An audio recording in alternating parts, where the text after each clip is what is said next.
کراچی کے میوہ شاہ قبرستان میں فضا سے گرنے والی آہنی اشیاء سے زمین پر گڑے پڑ گئے اور قبروں کو بھی نقصان پہنچا۔ عینی شاہدین کا بتانا ہے کہ آسمان کی طرف سے گزرنے والی ایک چیز سڑک پر گری، جس سے 1 فٹ کا گڑھا پڑا، جبکہ دوسری پراسرار چیز قبرستان میں گرنے سے قبروں کو نقصان پہنچا۔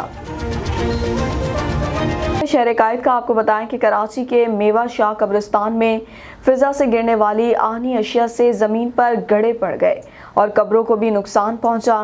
عینی شاہدین کا بتانا ہے کہ آسمان کی طرف سے گزرنے والی ایک چیز سڑک پر گری، جس سے 1 فٹ کا گڑھا پڑا، جبکہ دوسری پراسرار چیز قبرستان میں گرنے سے قبروں کو نقصان پہنچا۔ قبرستان میں گرنے والی آہنی اشیاء کے بعد علاقے کے لوگ بڑی تعداد میں جمع ہو گئے اور عوام میں خوف و ہراس پھیل گیا ہے۔ مقامی لوگوں کا کہنا ہے کہ فضا سے گرنے والی آہنی اشیاء کسی ہیوی مشینری کے پرزے معلوم ہوتے ہیں۔ عینی شاہدین کا کہنا ہے کہ واقعے سے کسی جانی نقصان کی اطلاع نہیں ملی، لیکن اگر یہ اشیاء آبادی پر گرتی تو جانی نقصان ہو سکتا تھا۔ علاقہ مکینوں کا بتانا ہے کہ اسی طرح کا ایک اور آہنی حصہ سائٹ کے علاقے میں AGS بیٹری کمپنی کے قریب گرا ہے۔